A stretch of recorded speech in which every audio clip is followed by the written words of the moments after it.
સુરતના મોટા વરાછામાં 4 મિત્રોએ યુવતીને બ્લેકમેલ કરી 20.50 લાખ પડાવી લેવાની ઘટનામાં પોલીસે મુખ્ય આરોપીને ઉત્તર પ્રદેશના લખનૌથી ઝડપી પાડી કાયદેસરની કાર્યવાહી હાથ ધરી છે। આ અંગે મળતી માહિતી પ્રમાણે સુરતના ઉત્તરાણ પોલીસ મથકમાં તારીખ 15 નવેમ્બર 2024ના રોજ એક બ્લેકમેલિંગ અને પોક્સોનો ગુનો નોંધાયો હતો, જેમાં જણાવ્યા મુજબ મૂળ અમરેલીના વતની અને સુરતના મોટા વરાછા વિસ્તારમાં રહેતા એકાઉન્ટન્ટની 18 વર્ષીય પુત્રી આઈટીમાં અભ્યાસ કરે છે।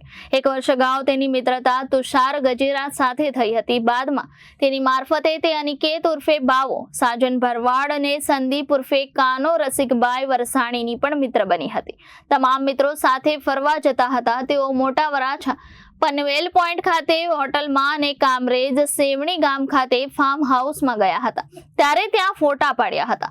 થોડા સમય બાદ અનિકેત ઉર્ફે બાવો, સાજન ભરવાડ અને તુષાર ગજેરાએ તે ફોટા આપત્તિજનક છે, અમે વાયરલ કરી દઈશું તેમ કહીને તેની પાસેથી પૈસાની માંગણી શરૂ કરી હતી। યુવતીએ આ અંગે માનેલા ભાઈ સંદીપ વરસાણીને વાત કરતા તેણે ત્રણેય મિત્રો સાથે વાત કરી યુવતીને કહ્યું હતું કે રૂપિયા આપશે તો તેઓ ફોટા વાયરલ નહીં કરે। યુવતીને પોતાના ઘરમાંથી ટુકડે તેમને પૈસા આપવાનું શરૂ કર્યું હતું। તે પૈસા સંદીપને આપતી હતી અને સંદીપ યુવતીએ આપેલા પૈસા આપી દીધાનું કહેતો હતો। આ રીતે યુવતીએ ટુકડે એક વર્ષમાં રોકડા રૂપિયા 20.50 લાખ તેને આપ્યા હતા।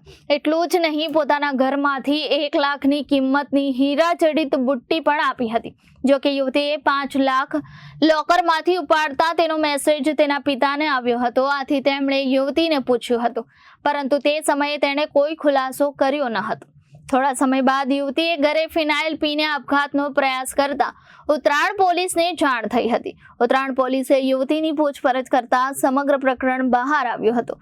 ઉત્તરાણ પોલીસે યુવતીના પિતાની ફરિયાદના આધારે સંદીપ રસિકભાઈ વરસાણી, તુષાર ગજેરા, સાજન ભરવાડ અને અનિકેત ઉર્ફે બાવો વિરુદ્ધ બળજબરીથી પૈસા પડાવવાનો ગુનો નોંધી તપાસ હાથ ધરી છે। સમગ્ર પ્રકરણનો મુખ્ય સૂત્રધાર સંદીપ હોવાની પોલીસને આશંકા હતી, જેથી તેની ધરપકડ કરવા પોલીસે અલગ ટીમો બનાવી હતી। ત્યારે પોલીસે બાતમીના આધારે આરોપીને ઉત્તર પ્રદેશના લખનૌથી ઝડપી પાડી કાયદેસરની કાર્યવાહી હાથ ધરી છે। અગાઉ તુષાર ગજેરાની પોલીસે ધરપકડ કરી છે। તુષાર ગજેરા હાલ જેલની હવા ખાઈ રહ્યો છે। આ ગેંગનો કોઈ અન્ય યુવતીઓ શિકાર બની છે કે નહીં તે અંગે પણ તપાસ કરવામાં આવી રહી છે।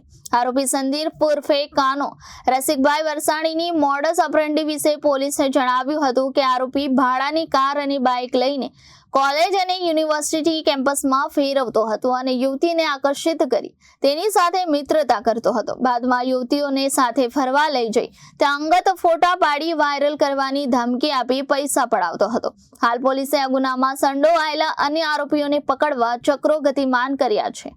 Reporter Arvind Rathod, Janadesh news, Surat.